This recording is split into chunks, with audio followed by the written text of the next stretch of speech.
May 2nd, assisted Parks and Rec with their color run, 5K road race, 2 members from Warren, 1 member from Sturbridge. We are stationed at all intersections along the route, handed out water if needed. Also worked with members of the fire department. The event went very well. May 3rd, we tested the sirens. May 11th, drafted up a letter to the town of Palmer involving possible future road closure. Concerns, haven't heard anything back on that. Okay. May 16th, we assisted the West Brookfield Asparagus Festival. We had 1 member from Holden help too. We helped out the crosswalks and they had a shuttle. Help people out that. May 19th, attended the annual National Grid Safety Meeting held in Hamden. Also, the town administrator attended, and Jeremy Olson, highway department, attended. May 23rd, assisted with the former Memorial Day Parade. 5 members along the parade route, closing the road as needed. Also, in the weekend, Ware had a large apartment fire, and the Red Cross, due to the weekend, no one on their teams were available, so we tried to reach out to some of the CERT people. We had 1 person go over and help. They had to run a shelter for a few days because they had 12 people that were out. So, housing for the week, Memorial Day weekend. The May 25th, the West Brookfield parade didn't happen. Part of that was canceled because of the weather. May 29th, I submitted the EMPG application, which we were awarded up to $8,000. Spencer and Brookfields gave their parts of money to help out. This is going to get us some more sheltering equipment, some bigger cots, and more storage totes. That's pretty much what I have for those 2 months. No question? I guess not so much for you, Jim, but is there any update on the Palmer road closure proposition that they had? Is there been any updates? Anything? Okay, right. It's supposed to be a meeting schedule. Haven't heard anything either on that either. I think a lot of that is going to contingent upon whether or not the town gets the grant for. Yeah, so it'll be months before they. Yeah, it could be a year. Okay. Yeah. Right. Okay. At least we got our opinions in, I suppose. Yeah. Okay. All right. Okay, Police Chief Monthly Report, May and June 2026. Good evening. For the month of May, the Warren Police Department responded to and logged 1,499 calls, investigated 3 felonies, had 60 incident reports, 7 on-view arrests, 0 warrant arrests, 19 summons arrests, for a total of 26, 2 protective custodies, 1 juvenile arrest, 105 motor vehicle stops, 62 citations, and 8 motor vehicle accidents. On the 2nd of the month, the Parks Department had their color run. Members of the department assisted along the running route, and the colors did wash off the cruisers. On the 4th, I attended a meeting in the town administrator's office with our national grid representative, along with the town administrator, highway surveyor, and emergency management director. On the 5th, the town completed a successful day of voting, and I attended my monthly Homeland Security meeting. On the 6th, I attended a department head meeting put on by the town administrator. On the 9th, the entire department attended our required yearly CPR and first responder recertification that was conducted in our conference room. On the 11th, Officer Rodriguez and I assisted at the mock crash at the high school. Students who were going to prom attended this event. On the 13th, I attended the Central Massachusetts Police meeting and training. On the 14th and 15th, all members of the department attended and completed our 2nd round of firearms qualifications. On the 18th, we conducted an Alice and lockdown drill at all 3 Quabog District schools. Thank you to Warren Fire, West Brookfield PD and Fire, State Police for assisting us with those drills. On the 19th, I submitted to the state municipal road safety grant. This year we are requesting new radar equipment as well as funding for the traffic patrols. On the 21st, I attended the Mass Chiefs of Police quarterly meeting. The upcoming FIFA event was a huge topic at that meeting. On the 23rd, the department participated in the town's Memorial Day Parade. Thank you to all that attended this event, and job well done to the Veterans Agent. On the 27th, I attended the School Safety Committee meeting with other members, and on the 29th, I attended and took part in the opening ceremonies of the Unified Olympics at the Quabog football field. And finally, on the training front, Officer Nick DeGray attended a week-long firearms instructor training, making him an MPTC certified instructor.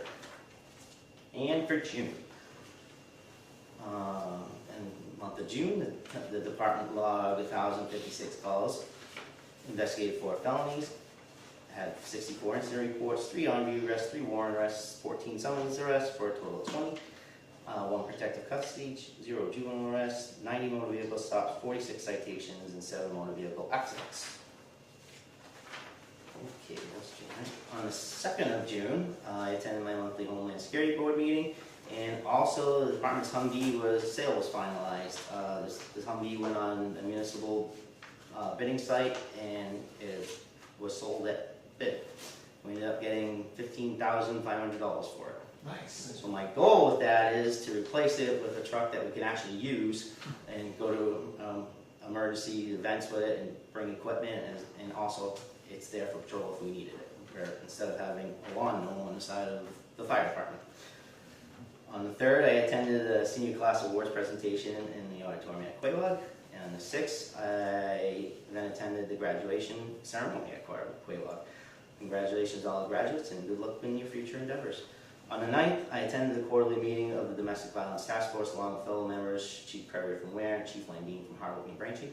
On the 10th, I attended the monthly Central Mass Chiefs Police meeting and training. On the 11th, I attended the annual town meeting. Thank you to all who attended, and thank you to the town's continued support of the department. Our budget, along with 2 capital projects, one funding a future cruiser replacement, and the second funding the replacement of desktop computers, were funded by the town. On the 12th, Officer Ernie Cody represented the department at the touch truck event put on by the Parks Department. On the 19th, Officer Cody, Skip Moore, and Sergeant Williams attended the fireworks display put on by the town. The event was, how many people do you think were there, Jimmy? Close to 1,000. Yeah, there was a lot, way more than we've ever had. Yes, that's great, that's good. Yeah. On the 30th, I attended the operational board meeting for the Rutland Dispatch District. During this meeting, I was nominated and voted to be placed on the building committee for the new district building. And a training for the month, Officer Regas attended a 2-week-long narcotics investigation class, and Officer Say attended a sexual assault investigator class. And also, in the month of June, all our performance reviews were completed. Good job. All right. Whew. Question? Quick question, Jerry. Yep. The grant you submitted for, how much is that for, the state municipal safety road grant? I think we put in for like $21,000. $21,000? Yeah. Okay. It's usually about that every year. Okay. Last year we got traffic signs, the speed signs, the electric ones. We have 2 more that that are going up soon. And then they also give you money for overtime for the patrols. All right, thank you. Review and discuss a request from the police chief to appoint Mr. Ian N. Curtis to the position of full-time police officer with a wage authorization into step 5 on the patrolman scale for a 1-year term. Thank you, sir. We got Ian Curtis in front. We are lucky enough that he's coming back to us. We had tried to get him in February, but due to certain circumstances, he couldn't come over, but I snagged him. So real quick on him. Ian's got about 7 years of policing experience, starting in 2019 in the town of Holland. From there, he went to town of Hinsdale, town of Palmer, and now town of Burnfield. Ian also worked as a sergeant with the Springfield College Police Department. He holds a associate's degree in criminal justice and a bachelor's degree in public safety administration. Ian's experience, he's got a lot of trainings and instructor certifications. I'll try and hit most of them. Ian is part of the CIT team, which is Crisis Intervention Team. CIT improves the connecting individuals with services and improves safety for all involved, which we currently do not have, which will be nice. He has served as an animal control officer. He is also triad officer, which focuses on preventing crime against older adults through education, outreach, and programs. He is a child safety seat technician. Say that 5 times fast. Completed ARI, which is Advanced Roadside Impairment Detection Enforcement. He is also a recipient of the Mothers Against Drunk Driving Outstanding OUI Enforcement Award. He has numerous narcotics training, including street-level narcotics, drug heights, roadside drug investigation beyond the bus. He also has interview interrogation techniques. Ian is an MPTC field training instructor, MPTC handgun and rifle instructor. He's certification through MTCC for first responder instructor and CPR AED instructor. These classes now can be taught by one of our own. You also can teach it to townspeople, right? The CPR classes? Yes. Absolutely. Yep. So which would be nice. Ian has been through the ALERT training, which is Advanced Law Enforcement Rapid Response Training Program, which is a national standard in active shooter and training for first responders. He also is an instructor in ALERT civilian response to active shooter instructor. Wow, I know a lot of tongue ties here. Which teaches people to avoid the shooter, deny them access by barricading, and if necessary, defend themselves. This training provides practical guidance, covers medical issues like bleeding control, and helps individuals formulate a survival plan for an active shooter situation. This training, this is a training that we will be able to offer to town employees at the town hall now. For supervisor training, he holds frontline leadership as well as tactical communication leadership. He holds the FBI's Leader Trilogy, which is a 3-part leadership training program for law enforcement consisting of the Supervisor Leadership Institute, Command Leadership Institute, and Executive Leadership Institute. It's designed to develop essential skills in diversity, strategic planning, wellness, and emotional intelligence. Now that, I think I got that all right. Is that about it? You didn't even need all that, but thank you. Yeah, no problem. Do you want to say anything? Introduce yourself? Absolutely. So, Ian Curtis, good to meet you. Glad to be back here. I unfortunately had some pressing family circumstances last time where I didn't want to commit to something. I didn't know if I would still be in this geographical area based off of the circumstances. So, happy to be back. Glad for the opportunity. Very thankful to the chief for bringing me back here. And this is the town that I'd like to work in. So, thank you. This is a good police department here. Absolutely. Right, Jerry? That's what I'm trying. Any questions? I do have a question, Ian, and I apologize that I wasn't part of your hiring process to ask this question, but it looks like you've moved out from positions relatively quickly, roughly a 2-year span over your last 3 positions. Is there a particular reason for that, or is it just, what would you say about that? That because it brings a question to my mind as to, are you here for a good time, or are you here for a long time, or what, that kind of thing. Absolutely. For a long time. As far as some of those positions, they were part-time. Brimfield, for instance, is part-time. So that's simultaneous with my full-time obligations at the college. And I would be resigning from the college job to come here. So I have held 2 jobs pretty much my entire career. Just have a part-time job, extra details and whatnot, if they're not always available.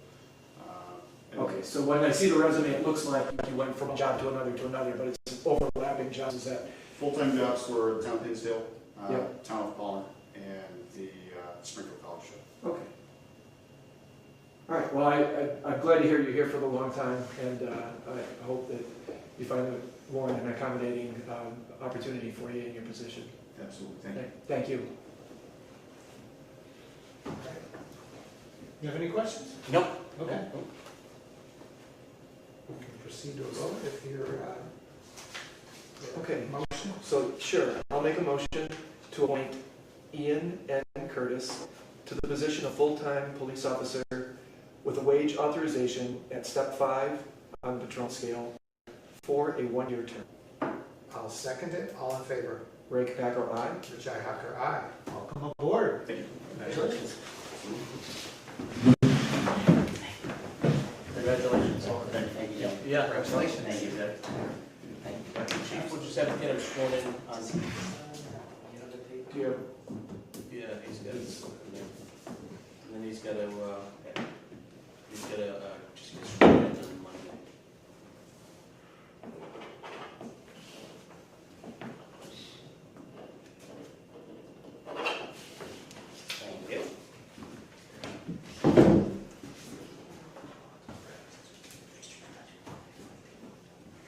Town Administrator Monthly Report, June 26th. Thank you, Mr. Chairman, members of the board, good evening.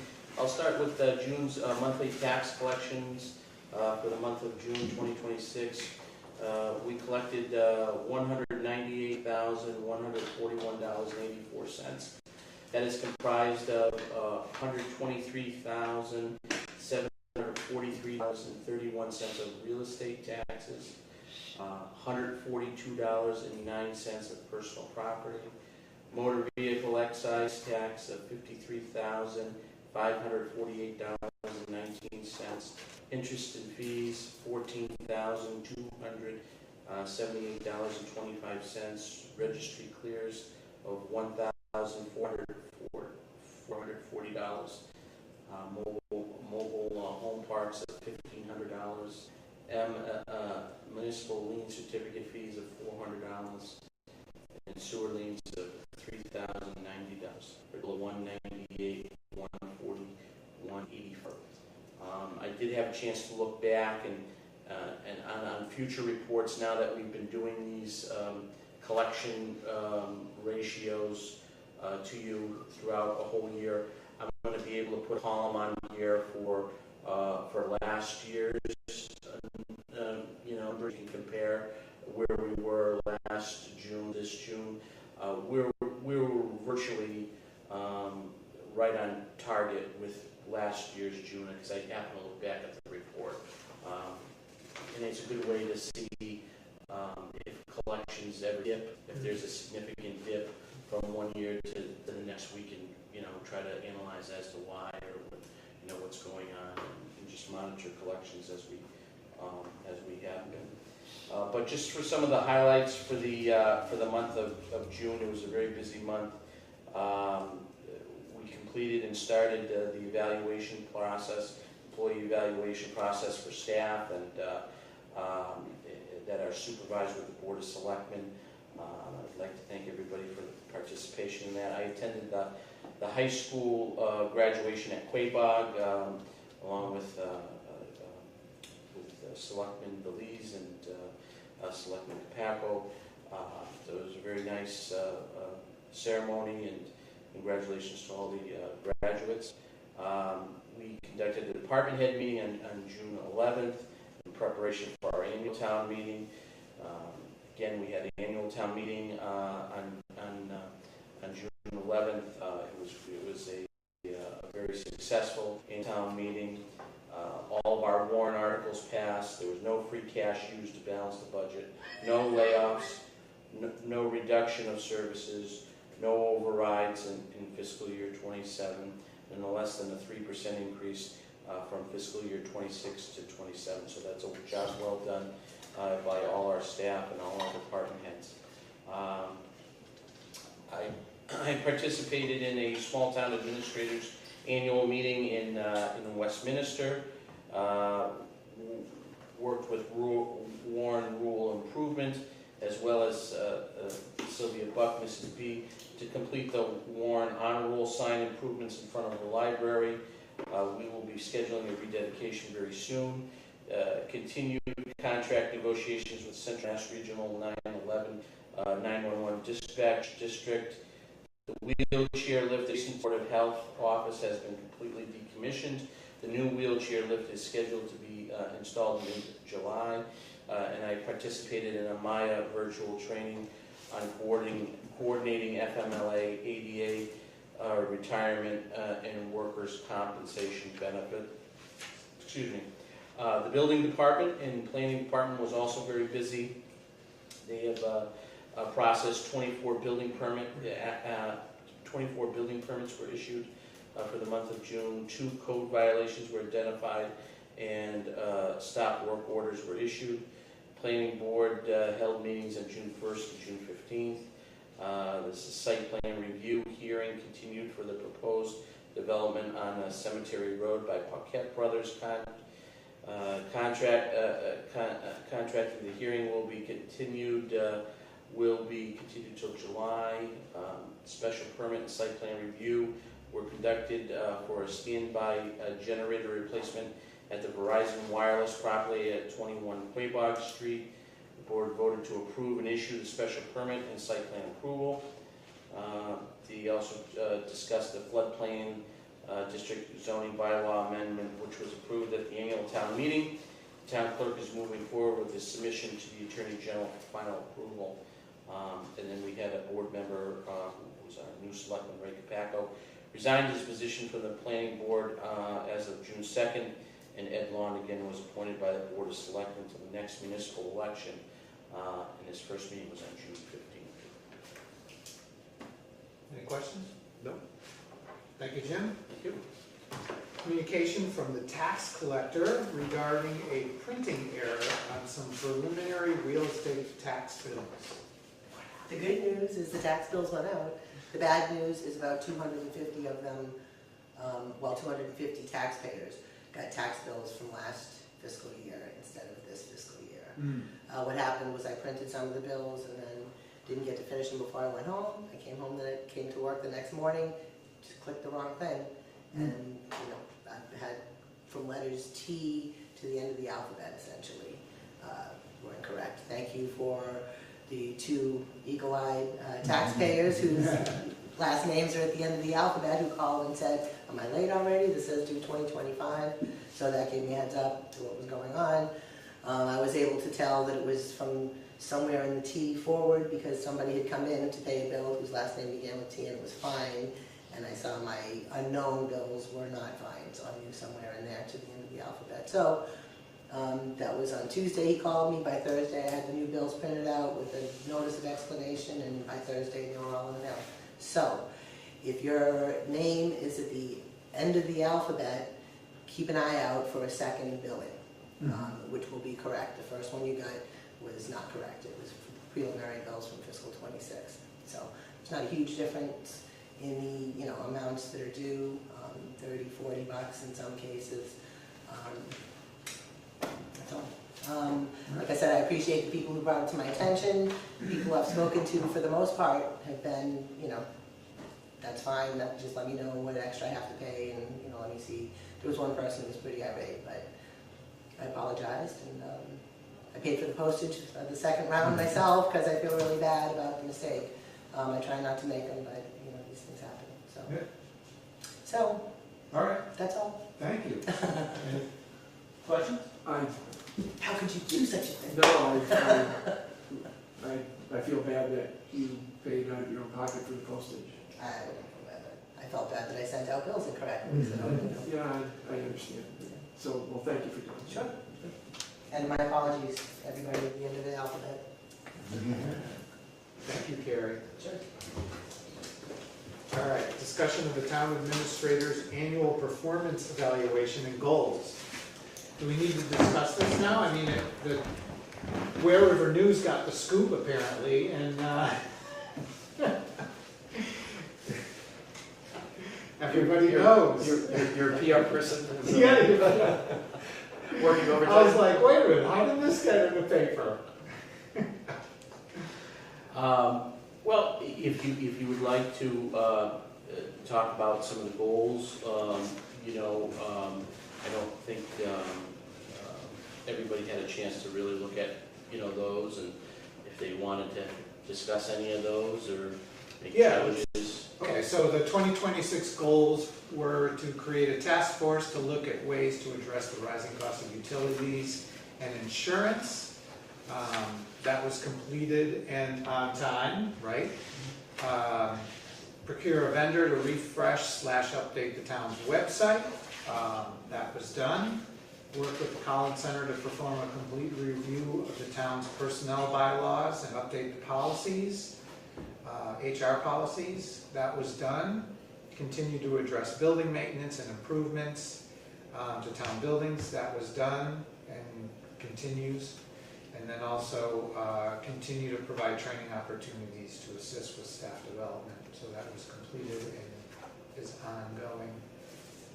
Overall, Jim got high marks in job-related expertise, communications and customer service, quality of work and productivity.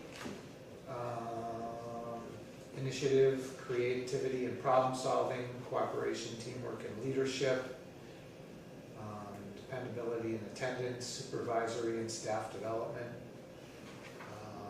Do you want to add anything? I can read comments but everything was positive. Yeah, I don't think we need to elaborate too much. Jim overall had an excellent review, and I'd like to give him an opportunity to talk about his upcoming fiscal year goals, if he'd like to. So where are those? Next, okay. Thank you. So kind of towards the end. Yeah, so we have 5 goals. Yeah. Thank you, and I truly appreciate the kind words in the vote of confidence from the board. I really do appreciate that, and I love all the people that I work with and love the town. Thank you very much.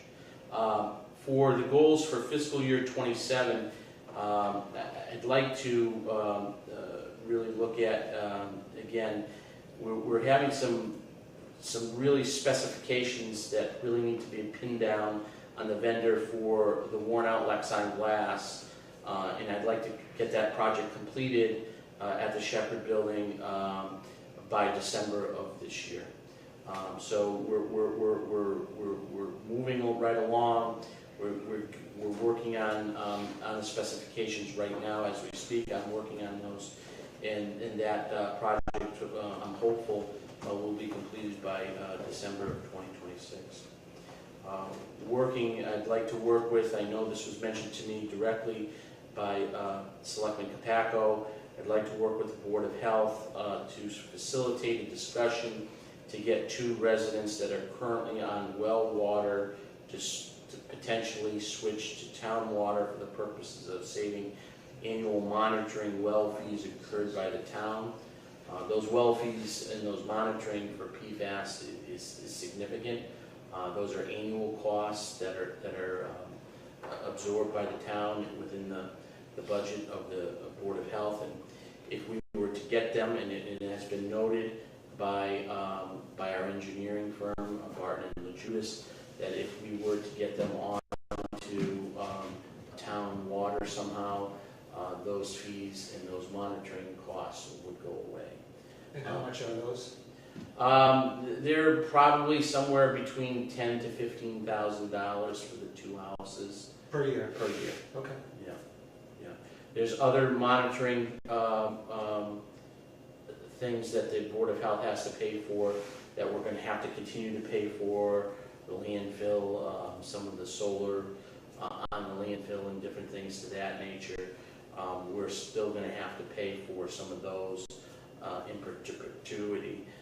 But this in particular, there could potentially be a fix. I can't guarantee a fix, but what I can guarantee is a discussion to be facilitated with the homeowners, the Board of Health, and the town, and to try to see if we can come to some type of arrangement or agreement where there could be potentially some savings here for the town.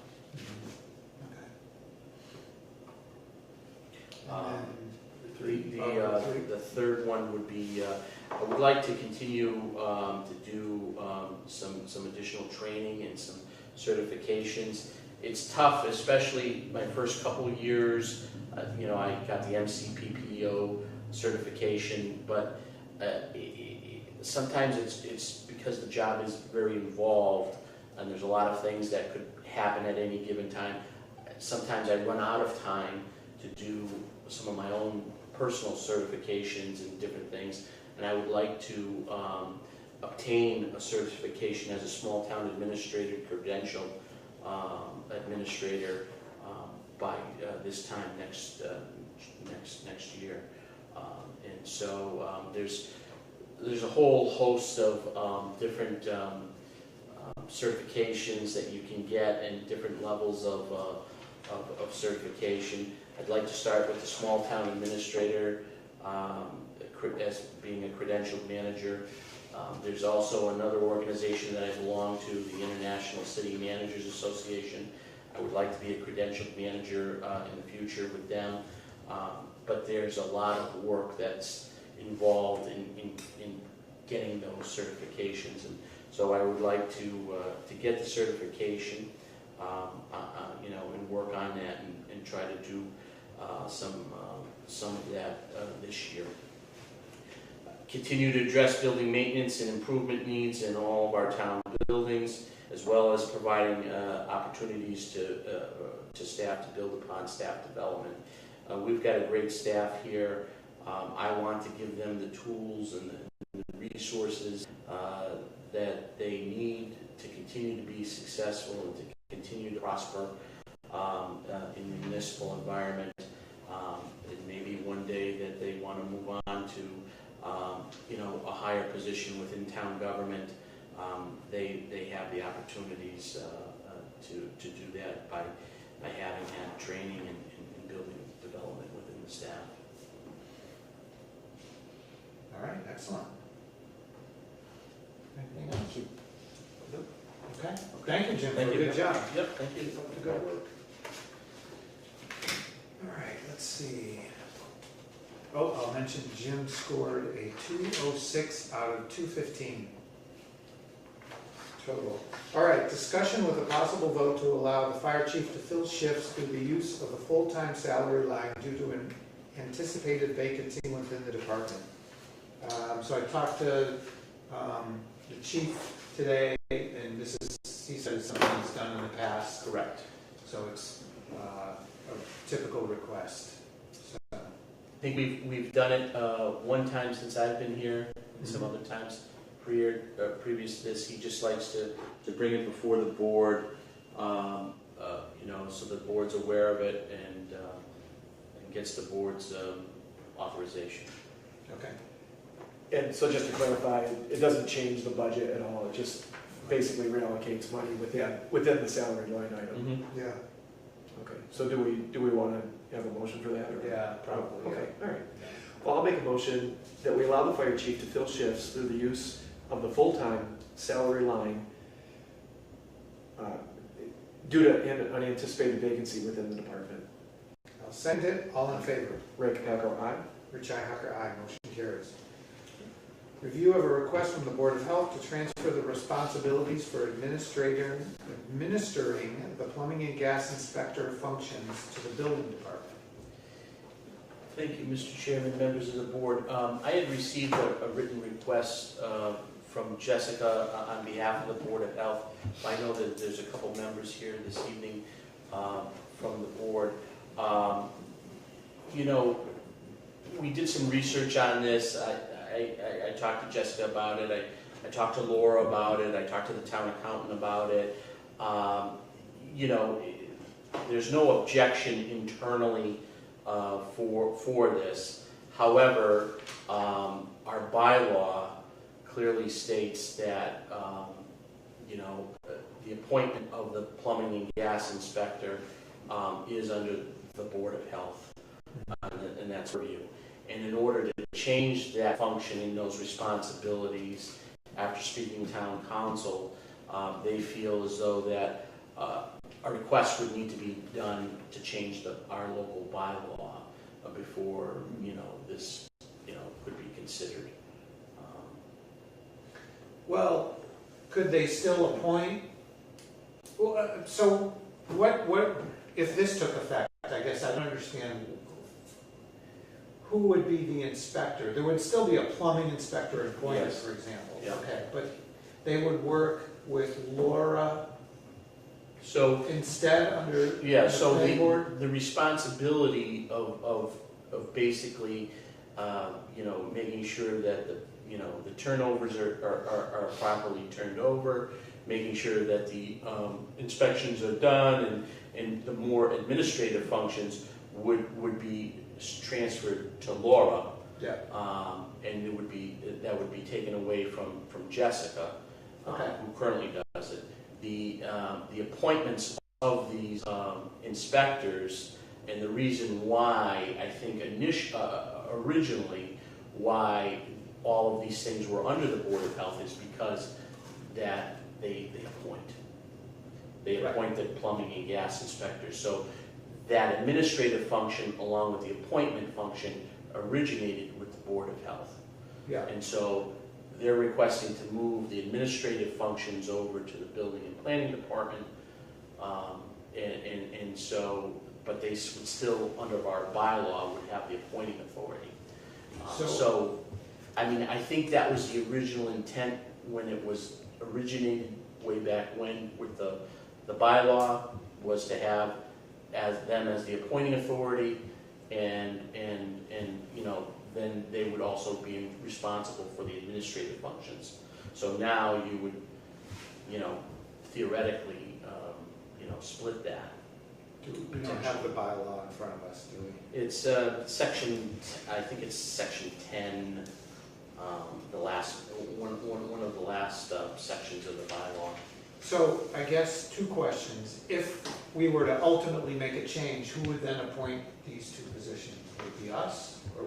No, it would be, it would still remain the Board of Health, unless the bylaw is changed. Right, I'm saying that if we change the bylaw, who would do it? Well, it could be the building commissioner.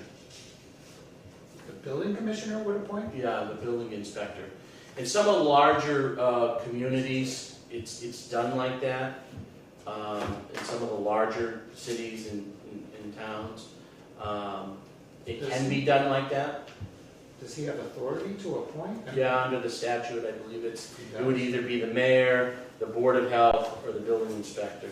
Interesting. Would be the three that would allow it under the statute.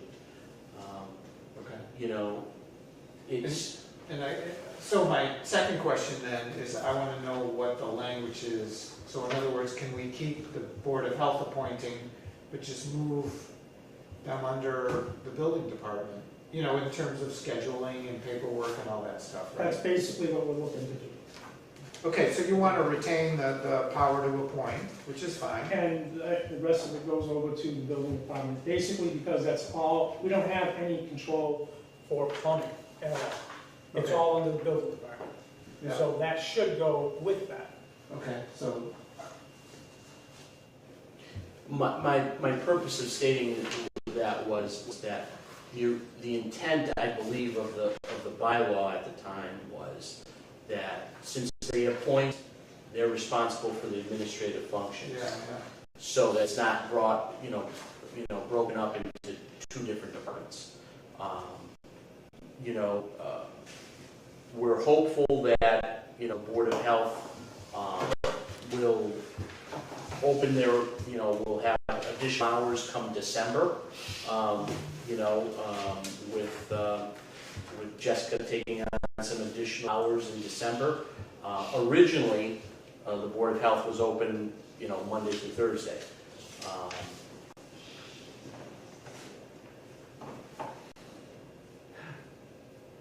I did have a conversation with Laura. She didn't oppose an objection to it. I don't see anything in here about administration. So gas and piping and gas appliances, right? Board of Health shall annually appoint an inspector of gas piping and gas appliances in buildings pursuant to MGL. She shall receive from the town compensation to be fixed by the appointing board, subject to the approval of the selectmen. That's it? Right. You appoint. After that, we can do what we want, I think. Right. Yeah, and in the article, in our Article 10, this one is Section 1 appointments. Basically, and this is right out of the book, Inspector of Gas Piping and Gas Appliances, the Board of Health shall annually appoint an Inspector of Gas Piping and Gas Appliances in buildings pursuant to Massachusetts General Law, Chapter 142, Section 9. Okay, now, there is an issue with this. Section 9 does not exist. Oh, Section 9 has been repealed in 1980. oops. Okay, so it doesn't exist. Okay. Okay. And then it goes on to say, he shall receive from the town compensation to be fixed by the appointing board, subject to the approval of selectmen. I don't know the way I see this, I think it's fine. There's nothing that says that they have to work under the Board of Health. No, they don't have to. It's just, I think the original intent was of the language of the the bylaw was that they appoint, their administrative functions are under the Board of Health. That's, that's how it originally, I think, originated, if you're looking for originating. Now, if you want to split it up, you just have to weigh whether or not, it makes sense to do that. I'm fine with it. Yeah, I don't think the reason why we're going this route is because Jessica's time is being piled on right now, because we're getting more and more food inspections, housing inspections, manhole unmannings, Title V inspections. Okay, it's all increasing. And if we can just take this and split the administrator to the other side, it'll help her free up some of her time. Yeah, so nothing in here limits us from doing that from what, I mean, I understand, but we don't know the intent of when this was passed, ultimately.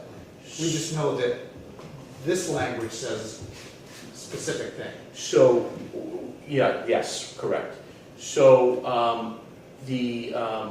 I do also want to, just draw to the board's attention is that the health agent position, we're hoping that that's going to get filled at some point, right? Well, we've got 2 interviews coming up at the next meeting.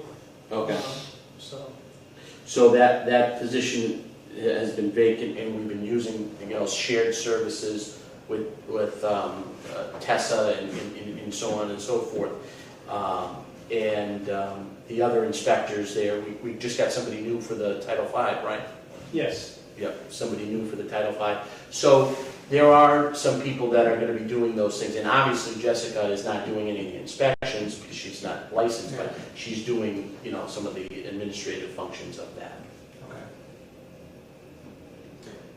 So, And just to put you into concept with everybody around us, the towns of Ware, North Brookfield, Sturbridge, Spencer, Palmer, Ludlow, West Brookfield, and East Brookfield have all done the same thing. They've split it and put it to the other. It's all in the building. I have no problem with it. I would say, though, we might want to think about compensating Laura for, if she's got a lot of extra work that she wasn't initially hired for, right? Well, that was taken into consideration too. We had that discussion with Laura, and the amount of work that Laura and that Jessica is doing will fit into her schedule as is, according to her. Okay, but, Yeah, that was my question, as to I think I would. what additional efforts would be required on Laura's part to accommodate. And she didn't seem to think it was a big deal at all. Well, that's conflicting with, it seems like it's a big deal to Jessica. Right, Jessica's No. overloaded. If right? Jessica's overloaded, there's got to be a quantifiable amount of time and effort that's going into There's this. time and effort that goes into it, yes, but Laura is saying that she can handle it. That's what I'm saying. Okay. So, okay. I would still maybe think about doing some sort of compensation, maybe not immediately, but let's see how it goes. And because she is taking on 2 new responsibilities, right? Gas and plumbing. So maybe what we can do is track how much is now coming through the office on those 2 things. And if it's like 1 a month, okay. Yeah, But I if think she starts getting like, a bunch every month, or, I thought Jessica might have mentioned to me somewhere around 140, 150 plumbing, gas permits for the entire year. Yeah. So 10 months. It can vary from month to month. Sure. Yeah. Sure, Time of year. yeah, well, okay, so maybe in August it's 1, but in March it's 25 or something, right? So it's unknown, Yeah. I don't have any, I understand the intent, and I appreciate it. I don't really have a problem with the intent of what you're trying to accomplish here. I didn't look up chapter 142. Does it say anything more? Because when it's a... Chapter 142, I saw the section 9 part, you said that it's been revealed. What does 142 in general say about it? Is it only addressing the appointments of 142, it? the actual section that should be there Yeah. is 142, section 11.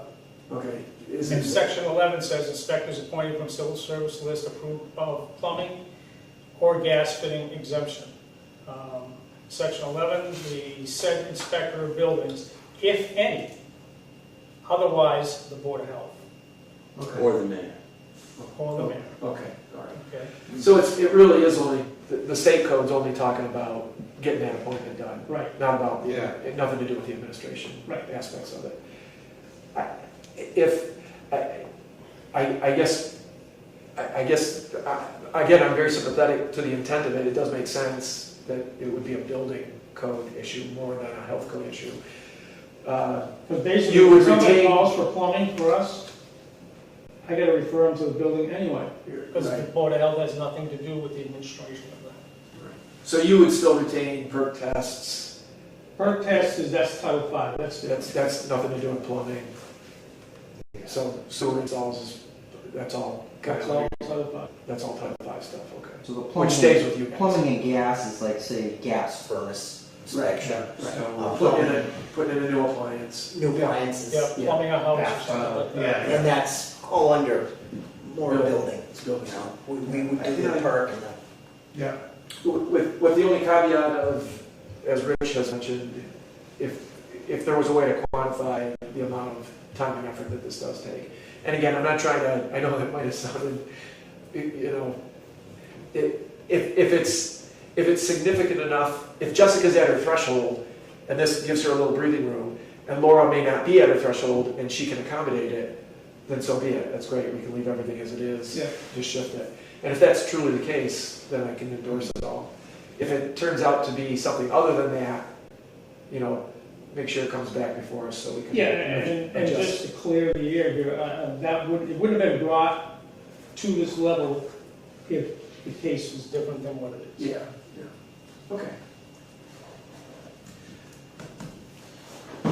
Okay, so what do we have, a motion? We need to, I don't know, I'm okay with it, I think it's fine. I don't think, nothing restricts us Yeah, it's from doing this. it's kind of an operational administrative thing that, Yeah, as long as all the parties involved are okay with it, I don't have any particular problem with it. yeah. So I guess if there's nothing more, you gotta make a motion? I can make a motion, sure. Okay. Sure, I'll make a motion that the Board of Health's request to transfer responsibilities for the administration of plumbing and gas inspector functions be moved to the building department. I'll second it. All in favor? Ray Capaco, aye. Rich Hacker, aye. Motion carries. Okay. All right, review and discuss a request from the assessor's office to temporarily reduce the weekly hours of the assessor clerk.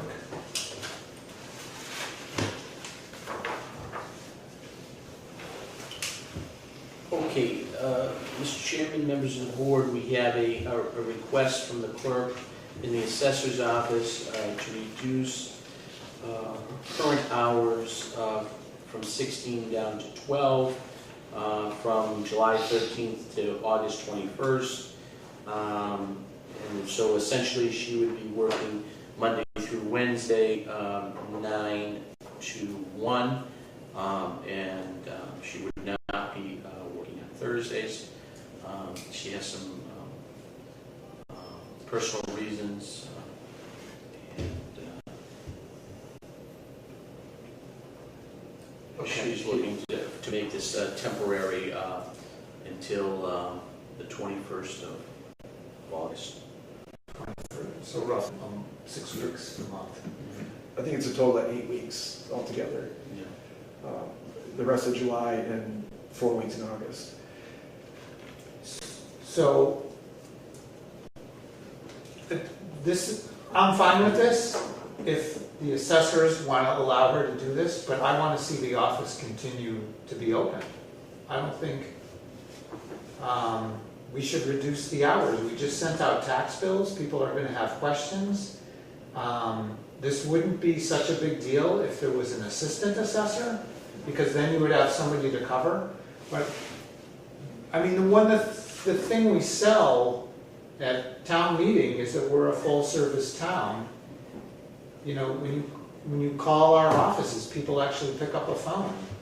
Try that in some of the other communities, and you get an answering machine, and you get a call back at some point. We actually have people working here, right?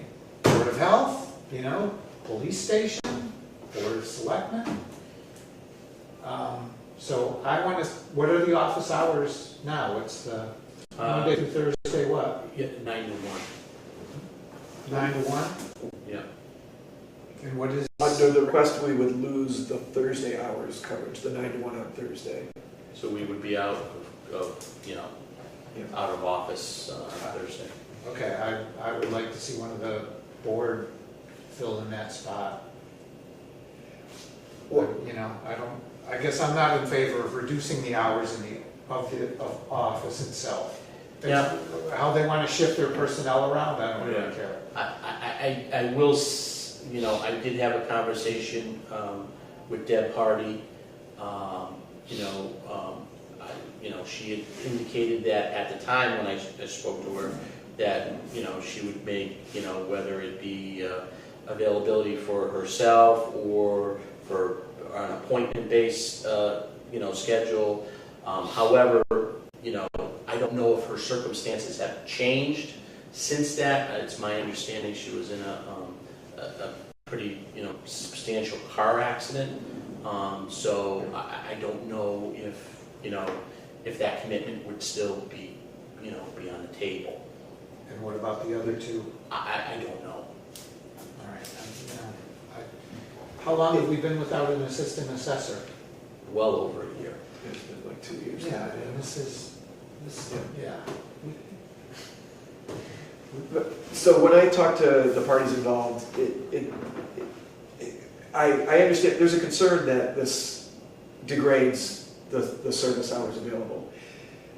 To compensate for that, as Jim indicated, that one of the board indicated that they would cover that the loss of the 4 hours a week that would result if we granted this.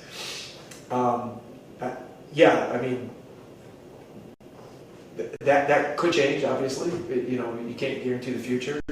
But there is an assurance that there would be effort made to cover the reductions ordered by someone from the assessor board. When I talked to Jackie, it sounded like if she can't do this, it would possibly mean she'd have to tender her resignation. And while I'm very sympathetic to the issue of maintaining the office hours and not setting any precedents that, positions become, per diem, at the employee's discretion, I think that can be redundant by just saying up front that there in no way is this meant to be establishing any kind of a precedent. It's a specific request, and you would have to take requests like this on an individual basis. And this also has a finite period. And it is for a relatively short period of time, for 8 weeks. I'm amenable to it, to accommodate keeping a good employee, here. But if it were decided to enforce the full 16-hour current hours, and the employee left, I'm not going to, that would be up to them. That would be a decision they could make. I'm not saying, I'm not going to feel like we have to do it just for that reason. I'm just saying that if she did leave, then we'd have no office hours coverage. I think because it's a temporary situation, it's defined and committed to. Going forward, I'll say this, that Jackie had indicated that this was a possibility when she was hired. And last year she didn't need to request this. This year she's in a situation where she feels like she needs to. We should fix that and make it that, unfortunately we want a full commitment, and if you can't honor the requested hours that the town needs, then it would mean that you would have to, possibly resign. Again, the whole issue of an assistant assessor being hired goes above and beyond all this. I agree, that's a situation that has to get addressed this year. But it really is another issue separate from this. Of course, it intersects with it, obviously. Well, it definitely does, because it wouldn't even be an issue. But we can't really solve No, the problem by finding an assistant assessor the next week. But in any case, I'm amenable to grant the request, especially since there's a commitment to try to cover those hours by the board. Okay, again, I'm fine with this as long as the office is open 9 to 1, Monday through Thursday. So this can be contingent on the office staying open. That would be my thing. I will have to circle back around with Deb to see if that commitment that changed at any time. Since because it was after she had committed to that after she had that significant car crash. So I don't know if her if that has changed at all. If she can do that, then I think she will. I highly doubt that the other 2 board members could do that because they have some work commitments of their own. Okay. So I think that the only option would be Deb. All right. I mean, okay.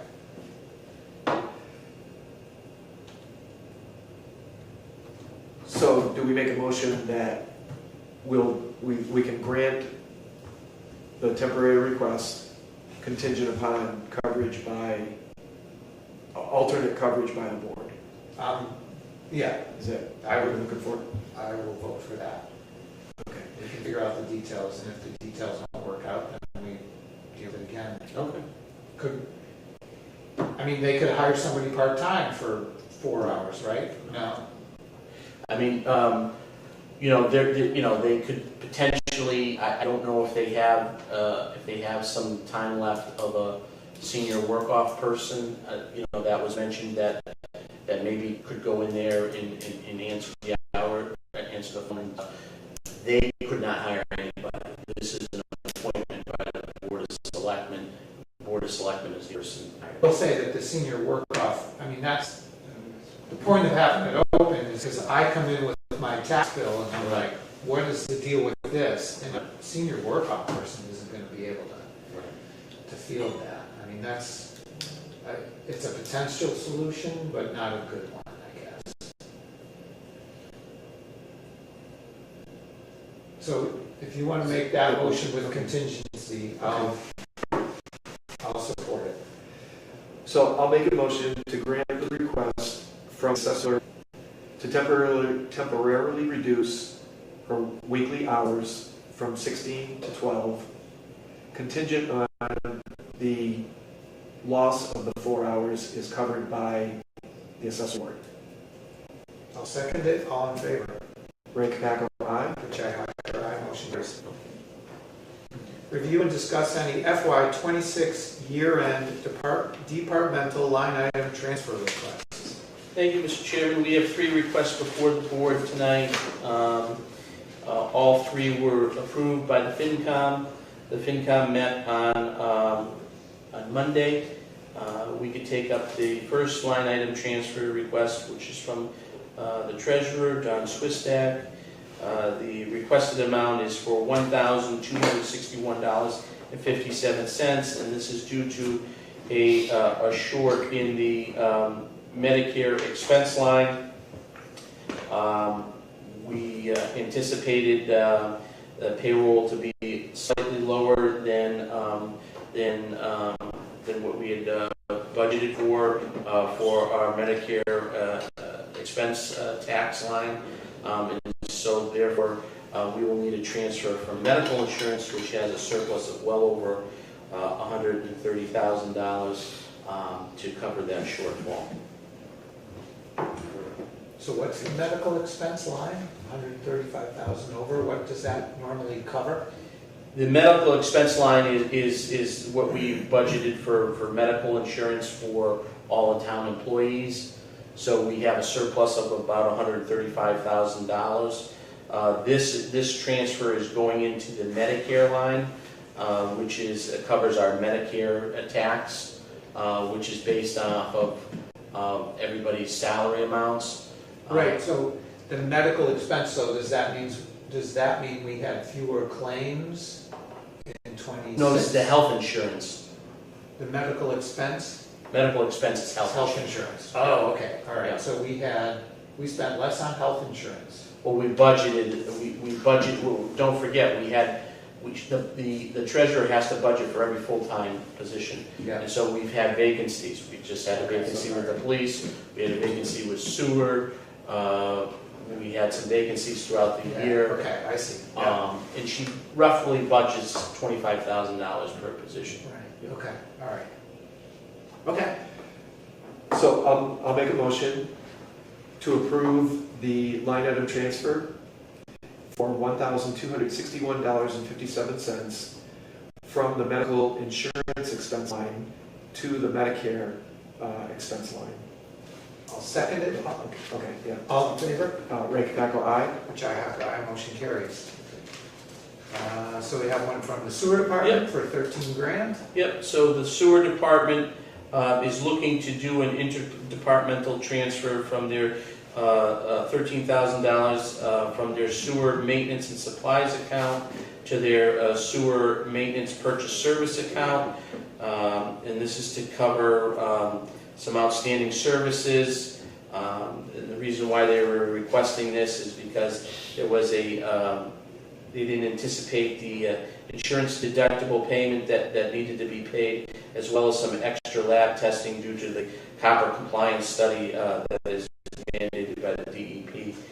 So they're looking to transfer within their own departmental budget. Good with it? So make a motion for the sewer department to approve the line item transfer request of $13,000 from the sewer maintenance and supplies line item to the sewer maintenance and, is it operational purchase Yes. services? To cover for the reasons stated in the line item transfer request. All right, I'll second it. All in favor? Ray Capaco, aye. Richi Hacker, aye, motion carries. Cable access for $13,375.57. So this is kind of a unique one. This is essentially just raising their cap. Okay, they have the money. The money has been allocated in their line through the receipts of Comcast for their annual assessments that they give to the town. The Cable Access and Cable Advisory Committee overspent their appropriation by $7,703.53. Their cap, or their appropriation amount, is $30,000. So they have a little bit of a deficit there. So in order to clear that deficit, they're looking to raise the cap by $13,375.75 to cover their inequities. This would be a one-time transfer cap increase. Okay, so, and you do it through a transfer like this? Because it's going from the same account to the same account. Right. It's just gonna be labeled cap increase, and this is really the only way that you could really do it, besides a vote at town meeting. So the money's already in this account, Right. but they can only spend But there's a 30. cap. Yeah, there's a cap that's So what happens to anything above 30 at the end of the year? it just stays in their account. It stays in their account. So the next year they still only have 30. Their cap is at 30. The cap is at 30. So that account could keep building up and up and up? Correct. Yeah. When would they ever spend it down? Well, I mean, if they have a big capital project. Yeah, capital improvements. And then they do something like this, or they do a request on the Right. town meeting? Right. Interesting, okay. All right. This did get discussed at length at the FinCom meeting, and just if anyone wants to watch that meeting, they can, hear more about it, for anyone who might be interested. So I'll make a motion to approve this. It's an accounting adjustment, but we'll call it a line item transfer for the cable access people for $13,375.57 to allow for their cap to be adjusted accordingly to accommodate a deficit spending of $7,703.53, as well as their May, June payroll and a Comcast bill for $83.04. All right, I'll second it. All in favor? Ray Capeco, aye. Richi Hacker, aye. Motion carries. And that is it for line item transfers. Review and discuss articles that will need to remain open from FY26, as well as any encumbrances. Mr. Chairman, members of the board, is a list of articles that are pretty much under the purview of the Board of Selectmen.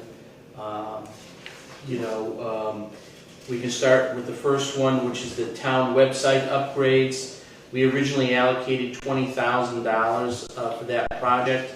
We're going to be able to turn back $9,800 of that project. I would recommend that the board closes that article and turns back the money because that project is now completed. Okay, do we do these one at a time? No, we can go through them. Oh, okay. Staff training, I would like to keep that open. We did not do another allocation at this year's annual town meeting. I'd like to keep the article open so that staff can continue to take advantage of any trainings that may be out there that cost money that we could tap into. Obviously, the wheelchair lift at the Shepherd Building, that's an ongoing project. We need to keep that article open, as well as the Shepherd window panels, the translucent panels of $60,000. We need to keep that article open. The Cornerstone Bank Building is an ongoing study of that building. The report is going to be coming out very soon. We need to keep that article open, as well as the fire station study. That article needs to remain open. That project is ongoing. The one that I'm not sure about what the board wants to do, the Quabog Stadium lights, the town allocated $60,000 for it. I did have a discussion with Superintendent Duff. I had asked him what his, what he would like to do, and if he had a chance to circle back around with West Brookfield. He said that he would like to take another stab at it. He would like to keep the article open. I said I would be asking the board tonight what they would like to do. And then this is obviously the duct work. We need to keep that article open. For that's an ongoing project. One other that is not on here, but I will say this because Jimmy McKeon's here, and I wasn't sure if his committee was going to meet, but the DM committee has the levy committee has the levy money. We need to keep that article open as well for levy improvements and levy upgrades and levy maintenance. Okay. We're trying to, our next take is some cement repair on a wall on the outside. Okay. Trying to get some contractors. Hard. Difficult. But we're working through that, so that money will probably go towards most of that. Okay. You got enough for it though. Yeah, whatever. There's about 26,000. Okay. So we'll use that first. Do we have to vote to keep things open? No, you don't have to. You can just instruct me. just, you know. Or do we have to, well, do we have to vote on any of these, or? You can, it's up to you if you'd like to do it individually, or if you wanna do them collectively, or. Why don't, if you're okay, why don't we vote to close what we wanna close? Yeah. And then we'll just leave open what we wanna leave open, right? Yeah, thank you, I agree. Remind me again about the first one, about the website upgrades. That there's 9,800 there, Yep. that you don't need anymore. Right. And so we could close that article and cover that money. It would go into the free cash Into free cash, calculation. okay. I'm inclined to leave the rest of them open, and then but the thing with the stadium lights, I think I'm highly suspicious that I'm inclined to leave it open because I'd like it to go forward if it can, but of course it depends on West Brookfield. And given the situation, it's unlikely that they'll allocate money.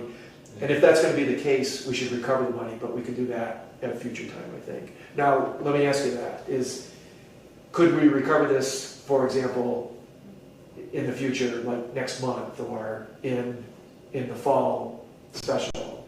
If we left that open, but then it became clear for the next fiscal year at least, West Brookfield couldn't match it, what would we, Yeah. what's the recommendation? Yeah, you can close, you can, ask for a close, but in order to realize the savings, or to realize the max of the money, you won't be able to, so this $9,800 at the top, once free cash is certified, probably in October, that $9,800 would be rolled to that calculation already.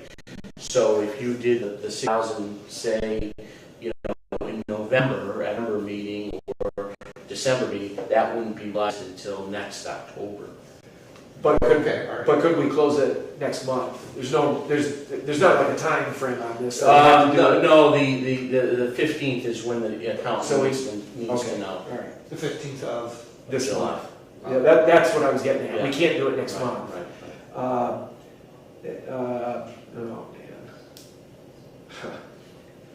man. well, I was gonna say, I'd be willing to leave it open for one more year. Yeah. And if it doesn't happen, I may not be back here, but you'll be back here. If it comes to July something, 2027, and we're looking at this again, close it Yeah, out. to close it. Yeah. So we'll give- That's where I'm at. I'd like to leave it open on the possibility that West Brookfield can match it, Yeah, because I'd like to see that project go forward, but I also just don't want the 60,000 tied up indefinitely. Right. And maybe some other creative ways that we, maybe look at some grant, opportunity, or maybe an earmark, Okay. From the state, I'd be willing to work with Steve on trying to facilitate something if West Brookfield can't come up with the money. even donations, if we could get corporate donations or something like that, right? I guess what I don't wanna see is 20 years from now, somebody looks and they're like, Right. 60 grand for lights, Or- like, why, it's 2026, what do I, what happened to that? Yeah. Because I think we have a lot of things like that, right? Sometimes. Replace 2 bulbs at that time. Yeah. Okay. So I guess to formalize this, I'll make a motion that we close out the article pertaining to the fiscal year 25 article regarding town websites to be able to recover the $9,800 that's in that. Associated with that. I'll second it, all in favor? Ray Capaco, aye. Richi Hacker, aye, motion carries. And then We'll leave the rest of it. Leave the rest open. Okay. Very good. Review and discuss a memorandum of understanding between the town of Warren and the town of Millbury for the FY25 Community Development Block Grant Fund.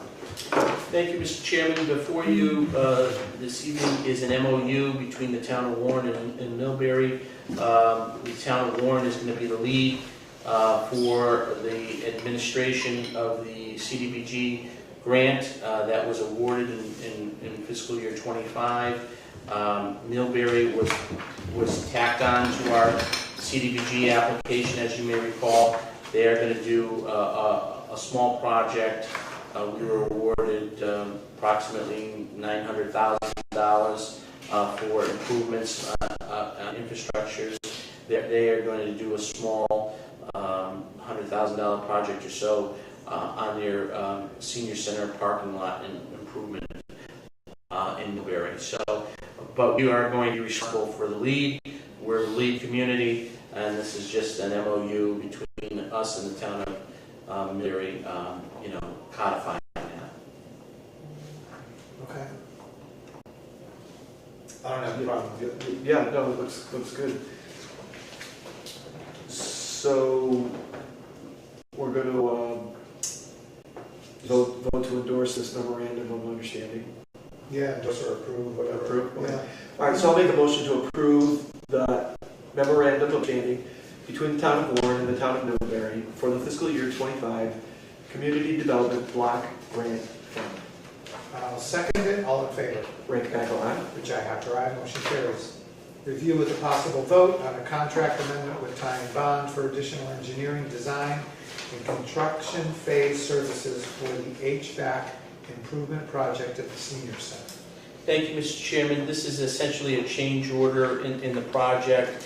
This is a contract amendment to our existing contract with Ty and Bond for an additional engineering, design, and construction phase services at our senior center for the HVAC improvement project. This is for the additional work that was approved by the board about a month or so ago for the additional heaters in the bathrooms, as well as the mini splits and the additional design and work, as well as some additional work that was required by Ty and Bond to do some additional investigation on the unit. And so we have the money in our line, as well as we were approved for $300,000 for the project at town meeting. This change order is in the amount of $21,400.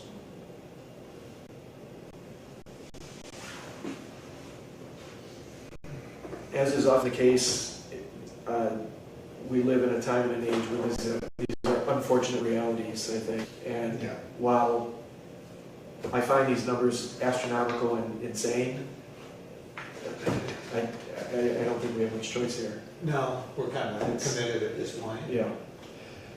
And having said that, I'll make a motion to approve the contract amendment with Ty and Bond for additional engineering, design, and construction phase services for the HVAC improvement project at the senior center.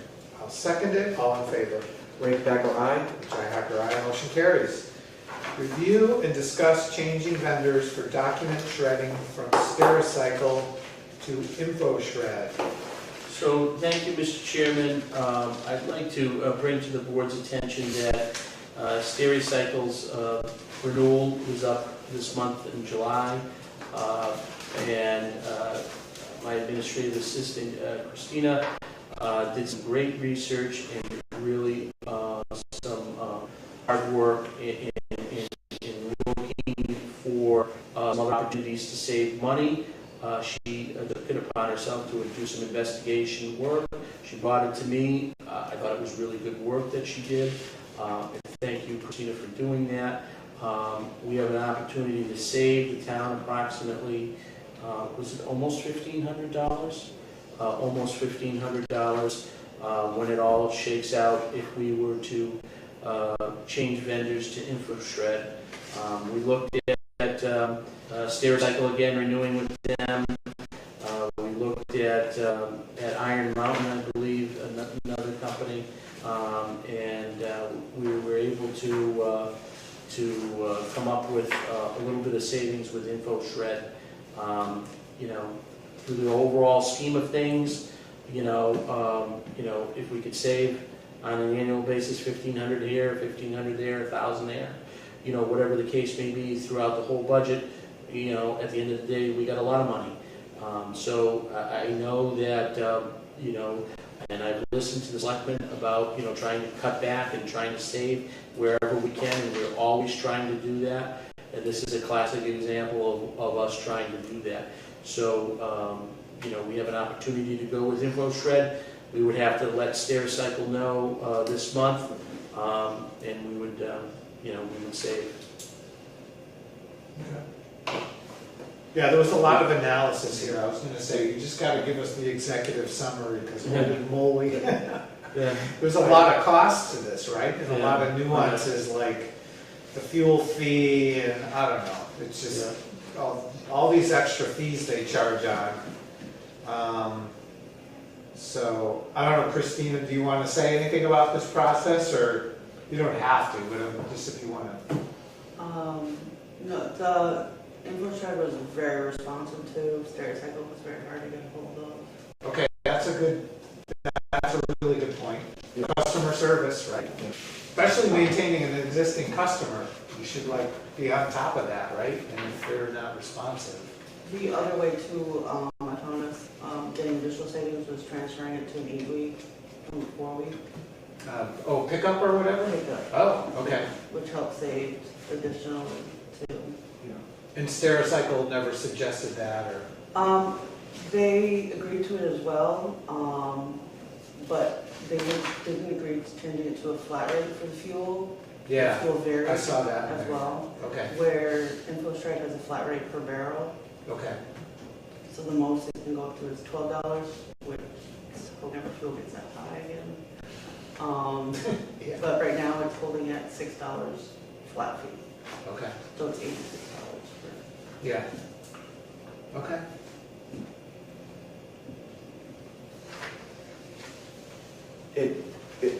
Just appreciation to Christina. I don't know if this shows up on the camera or whatnot, but there's at least 30 pages of. Yeah. I did go through all of this, at least briefly. Some of it is kind of legalese stuff, so I kind of skipped over that. But there was a lot of analysis went into this, and it looks pretty clear that we can say the most effective thing is switch over to InfoShred. Yeah. And let's face it, it's shredding documents. This isn't a critical infrastructure project or anything like that. Yeah. And so, as far as I'm concerned, lowest bidder wins. If I could get certified, I'd offer to burn it in my outdoor boiler, but I know I can't do that. Just don't tell us about it. And it could save us, I would do it for free, but we can't do that. So I'm happy to go with InfoShred. I am too. Yeah. I appreciate that you. But took the time thank to you, do Christina, this. for all the work that went into this. Yeah, It was a lot. So do we need, we'll make a motion. Yeah. I'll make a motion that the town change vendors for its document shredding from Stericycle to InfoShred for the upcoming fiscal year. I'll second it. All in favor? Ray Capaco, aye. Richi Hacker, aye. Motion carries. Authorization to pay the Quabog Youth Soccer Club a $500 reimbursement grant. Thank you, Mr. Chairman. I just want to bring to the attention of the board, I know it was mentioned at one of our previous meetings, I believe by Selectmen Belize, about did soccer get their reimbursement? And I didn't really have an answer at the moment. So I did some research, and we do not have a soccer line for sports. We have softball, baseball, basketball, cheer, and football, but we don't have a soccer. Maybe we did at one point, I'm not sure. So we can, because of that, when it was mentioned publicly, soccer had subsequently contacted me and said, can we get our $500? And we have our, we have expenses, that could be reimbursed. We can make it happen. We can take it from Selectmen's expense. Next year, what I would do when we do the budget next year is we create a line for soccer. Yeah. So that we can take care of them, in the future. This year, we do have a little bit of money left over in the Selectmen's expense. If you guys so choose and you want to do it for soccer, we can do it we can make it happen for soccer. Okay. Yeah. I'm good with it. Yeah. Well, in the spirit of the current World Cup ongoing, I think we'd be remiss if we didn't follow through with this. Outstanding requests for the Bemis Road Cornhole Club. I'd like to get our $500. No, all joking aside, yeah, I'll make a motion that we approve authorization to pay the Quabog Youth Soccer Club a $500 reimbursement grant. I'll second it, all in favor. Ray Capaco, aye. Richi Hacker, aye, motion carries. All right, warrants and bills. Okay. Okay, I'll make a motion that we approve the following warrants. Payroll, $207,658.29. Accounts payable, $139,599.30. Another accounts payable for $45,062.92. A third accounts payable for $100,416.15. Another accounts payable for $782,562. And a final accounts payable for $453,584.88. I'll second that, all in favor. Ray Capaco, aye. Richi Hacker, aye, motion carries. And I'll make a motion to pay the following bills. The Awards Company, a bill for $3,120.51. JCS Custom Carpentry, a bill for $923. The Quabog Youth Soccer Club, $500. Verizon, $25.36. KP Law, $3,469.38. National Grid for electricity, $109,000, my apologies, strike that, $109.90. And the Central Mass Regional Planning Commission, $1,965.72. And a ratification, there's a code here of AP 52-26 to Weston and Sampson Engineers for the amount of $7,900. Those were all bills under a fiscal year 2026 accounting. Under fiscal year 2027 accounting, a bill to National Grid for gas of $160.94. To Chubb, CHUBB, it's a federal insurance company, for $25,163. To the Massachusetts Municipal Human Resources, $225. And to the Massachusetts Municipal Association, $750. And to the Central Mass Regional 911 District, a bill, a ratification amount of $125,946.31. And I believe that's it. Just why is it a ratification? What is Because that? I had already authorized those payments through, because we're at the end of the fiscal year. Oh, We okay. wanted to get the checks out in the mail for some of these things. For the Weston and Sampson, that was a grant, so I needed to prove that we paid out that money in order to get reimbursed for it. So I needed to get a check, so I authorized the payment already. I wanted to have the board vote, ratify it, and a meeting like you guys had given me the authorization to pay something. If it was normal payment, to pay it, and you guys could ratify it at a later date. And so the other ratification was the Central Mass Regional 911 District. You guys had paid the previous amount of $41,982.11. That was for an assessment, a quarterly assessment. Yeah. We now have decided, the board has decided, due to a cash flow issue with the 911 District, Central Mass Regional 911 District, to pay the entire assessment up at front instead of having to borrow money to supplement their cash flow situation. So towns, we voted to pay the assessment right up front. So I had that assessment taken care of. Okay. There is documentation in the subsequent pages. If you flip that page, Yeah. you'll see it. Those references. Oh, okay, it's in your packet. Yeah. There is Yeah, I saw it. Okay, documentation for it. Okay. Okay, so I'll second the motion on bills. All in favor? Ray Cabacco, aye. Richi Hacker, aye. Motion carries.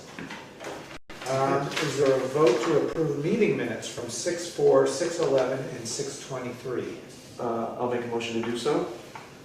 All right, I'll second it. All in favor? Ray Cabacco, aye. Richi Hacker, aye. Motion carries. Moving right along. Town administrator report. Thank you, Mr. Chairman and members of the board. Just a couple things I wanted to report to you on. Number one, all the employee evaluations, for the most part, are completed. I'm still tracking down a few stragglers that hopefully we'll be able to get done in the next few weeks. And I'll be able to report back to the board on that. I mentioned in my previous report that the decommissioning of the wheelchair lift at on the section where the Board of Health offices has been removed. I've also been in contact with companies that specialize in commercial railings because I was told by our building commissioners, Bill Cantel, that we need to install rails there, contiguous rails as part of the code, since there is no lift there anymore. I did contact 3 different companies. 2 of them provided me with some quotes. One declined the project in its entirety. Custom Rail Technology out of Westfield declined giving a quote and did not want to supply a quote. Regional Stairs LLC out of East Hartford, Connecticut provided me a quote of $5,826. And then 360 Building and Remodeling provided me a quote of $6,850. Regional Stairs LLC, they've got the lowest. They specialize in commercial stairs, railings. We're fully aware of the code. I would recommend that the town move forward with them and trying to get them to put a wood railing down there. It would be wood, oak rail wood.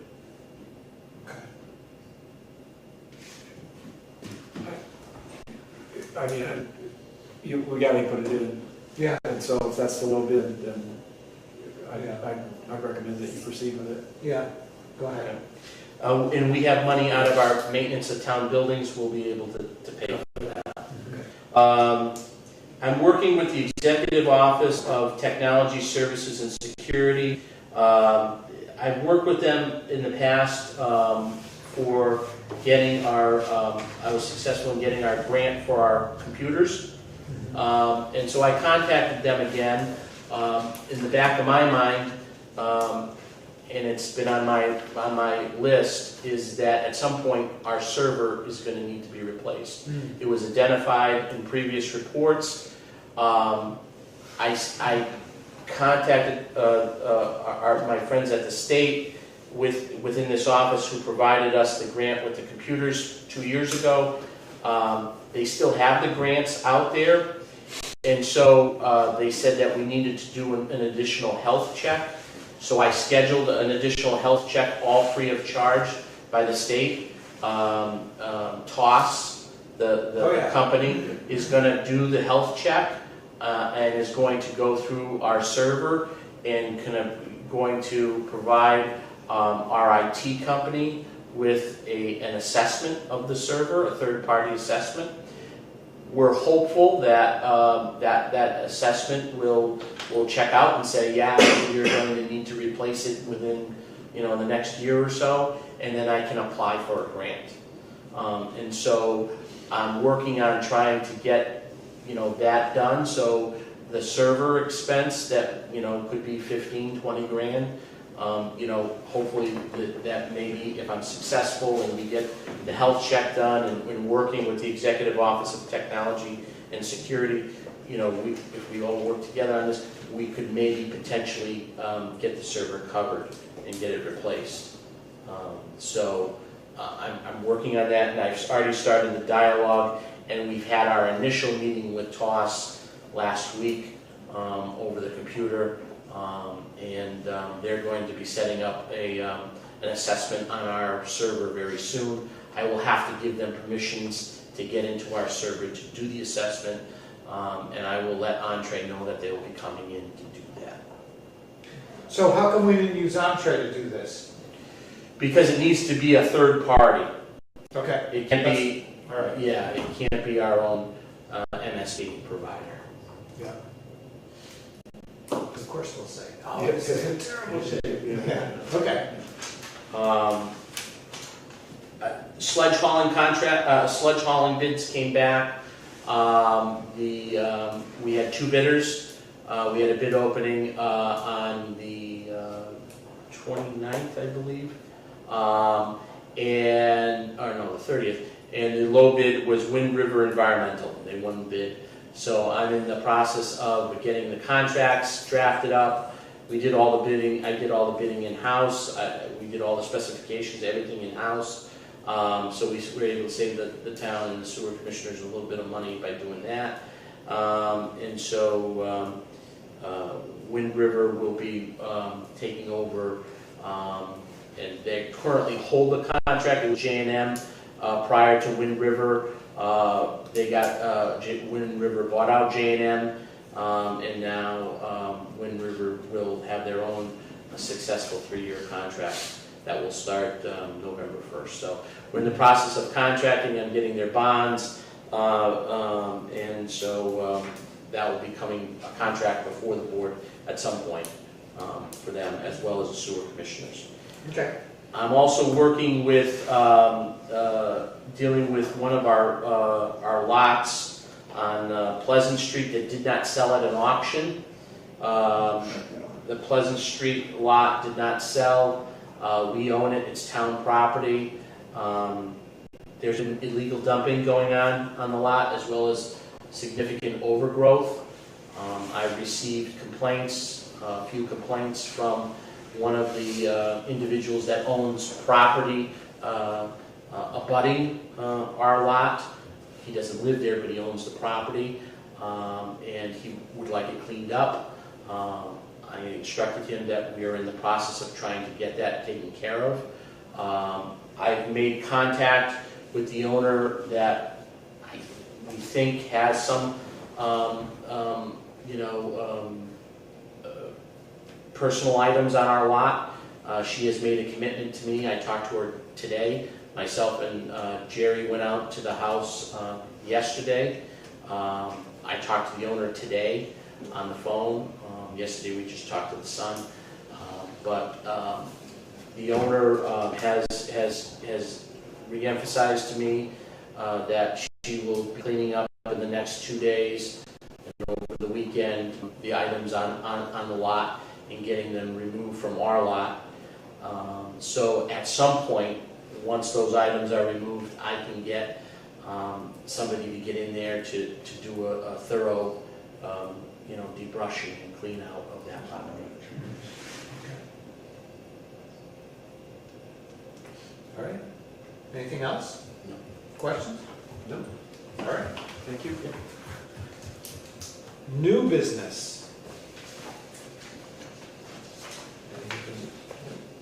Old business. So there was a woman who purchased flags for like the flagpoles on the park over here and other places, right? Mm-hmm. Can we thank her publicly, or Sure. you have her name? Yeah, I can get that. I have it. Okay. Yeah. Yeah, so we'd like to thank her, make a mention. Very generous donation. And then just, I was curious, how are things going with the closure of Whitfield Elementary? Do you have any insight into what's going on with the school district, or? I did have a chance to speak to Nikki Goncalves the other day on an unrelated matter, and she had mentioned to me that she was going to a meeting that night and in West Brookfield. In West Brookfield, families were still trying to, come up with an idea of possibly a charter school. They had mentioned over there, and I think she was going to speak on the merits of that at a meeting. But that's what was some of the dialogue that's been going around in West Brookfield about potentially keeping the building open for a charter school or something. Well, you could use it, just to letting it sit there, but I don't know what that means for the rest of the district, right? Yeah, I don't. Unfortunately, if we lose more students, if they do that, if they can do that, if we lose more students, then we continue to spiral down. Yeah, Right. It would probably hurt our district. Yeah, I think so, yeah. And I guess we don't know much about anything with North Brookfield, right? I haven't heard Any anything. kind of agreement or, all right, okay. Do you have any old business? The only thing I was gonna is I brought it up a while back about moving public comment to the front of the meeting. Having to do times to allow for anything to encourage resident participation, kind of a thing. And I just wanted to make sure that doesn't get lost and that we can implement that. It's more of a policy thing, I suppose, but I think it'd be, and it may not get availed of, but I still think it should be an established practice that we give the community an opportunity to speak rather than sitting here for 2 hours waiting for a chance to have their 3 minutes.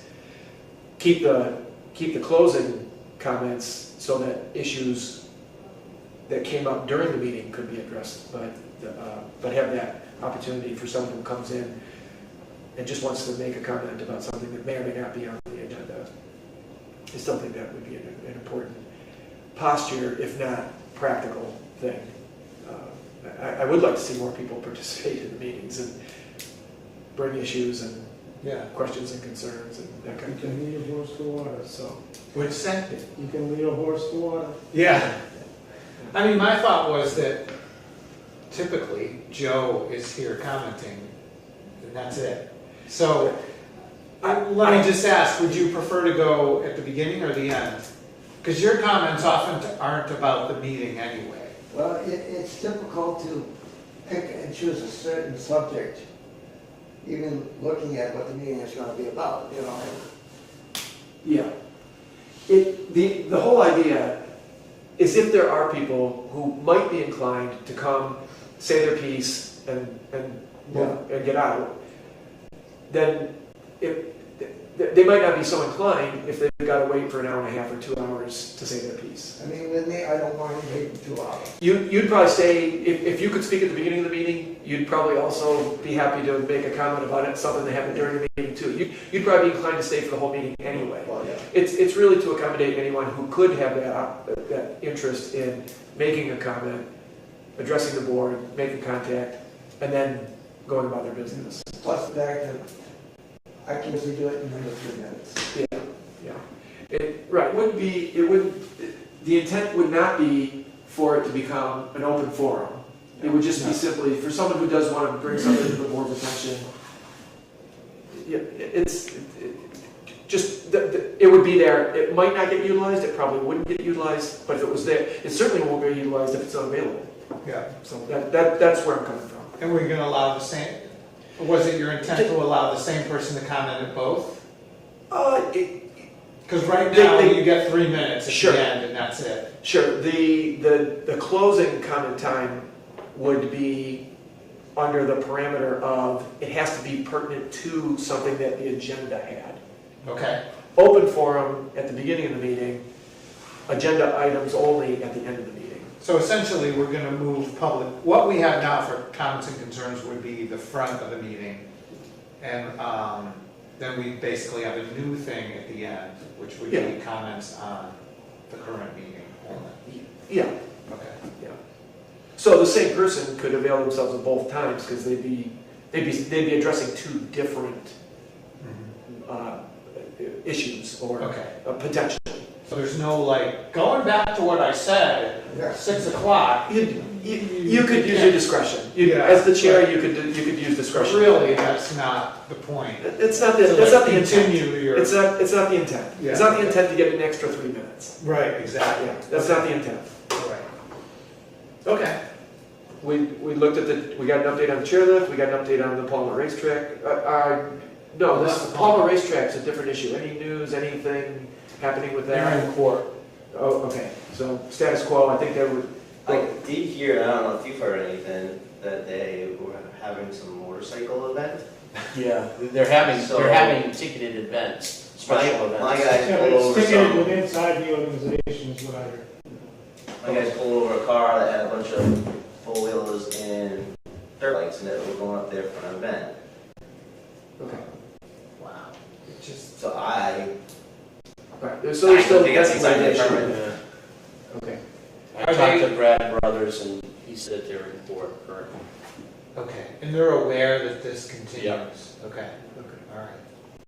Derek has sent me some screenshots of ticketed events that they were having, Yeah, and I forwarded them to Brad. okay, all right. And just, Anything else on the list? I think I saw a notice somewhere in the last 24 to 48 hours about the time capsule is going to get interred in October. Oh, Parks and Rec are going to do a new time capsule. The previous one was opened on 4th of July, and they're going to do a new one. So if anyone had small items that they'd like to have included in that are pertinent, obviously, to the future of the town. Yes, and The current- what they're looking for is something that is watertight, because a lot of the stuff that was in there was destroyed because water got into Water it. in it. Concrete holds water, it shouldn't have been put into. Something inside the concrete, yeah. So, but just, if there is anyone in the public who has any items of interest or would like it considered, you want to be sure and let someone in the town know, preferably Parks, but you could let the town administrator or the select board, or pretty much anyone who works for the town know about it and feel comfortable with it. so I missed it. Were you there when I, it was? unfortunately, I wasn't. Anybody? I was Oh. in town. Oh, bummer, okay. Is there anything? George Washington was there, Okay. and so was Martha. Yeah, it went very well. Good. They had a good turnout, I think maybe 130 people. Okay. Now, I wish I could have been there. They did have a good, it was a good event, and, Good. everybody enjoyed it. And was there anything interesting in the time A capsule? lot of the stuff got ruined, they saved what they could save, a lot of the parchment paper, and everything got destroyed by water. Yeah, But when they could dry out, they dried out, preserved it, and laminated it. okay, So there are some pictures and pages and things in there from 50 years ago. yeah. There are some pieces of clothing that were there that were kind of, you can't do anything with it. So they did what they could to save what they could. Right, okay. Well, no better this time, I guess. But it was a good. All right. Anything else? I think we're all set with that,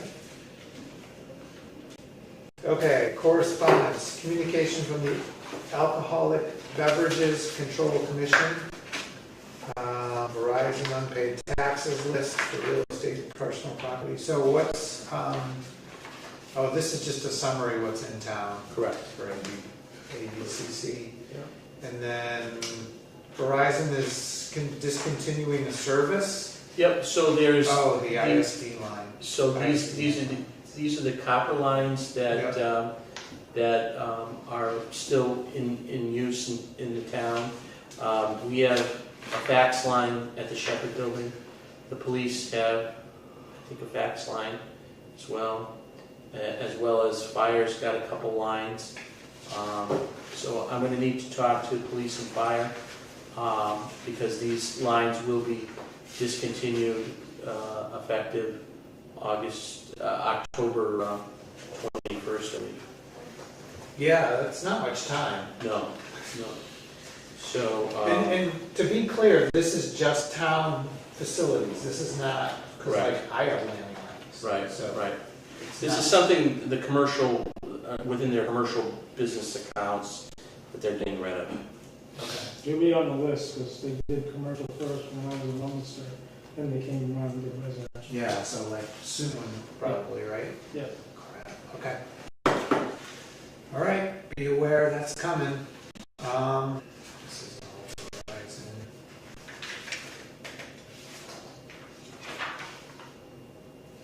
Oh, then the tax list, okay. This is public information. Yep. Well, I'll just say if you're interested in finding out about unpaid taxes and liens for real estate and personal property, you could contact who? The tax collector? Tax collector. Okay, if you're curious about that kind of stuff. The list is posted in her office, I do believe as well. Okay. All right, public comments and concerns. Oh, we haven't used this thing in a while. Gotta remember how to do this. Okay, who's going first? Are you participating in this, or are you just? Yes. No, Dan. Okay, so just we have Joe, okay. Okay. You're on. Michael Conrad, resident. Recently, somebody asked me as to how to get onto the reverse 911. Is there some office or a form that has to be filled out? So yes, so to get on that it's administered by dispatch, okay? And you go onto the Central Mass 911 District. There's a section on there for alerts. They have to create an account, and they will send them a PIN number, and then they will get placed on the list. They'll be asked what list they would like to be placed on. If, there's different types of lists, whether it be emergency, snow, there's different lists there. They can be placed on it, but they have to create an account, and it's through the Central Mass District website. Okay. And they have to have like an email account. Yeah, I get email and phone, Yeah. landline and cell. Yeah, well covered. You still have time, sir. Are you all set? That's it. All righty. And nobody else? Okay. All right. Next meeting is Thursday, July 23rd. Is that still good for you? Yep. We have 2 poll hearings to kick off that meeting Okay. from National Grid. Okay. So next meeting, Thursday, July 23rd at 2026 at 6 p.m. And is there a motion to adjourn? So moved. I'll second that. All in favor? Rick Becker, aye. Chad Husker, aye. We are adjourned. Have a good night.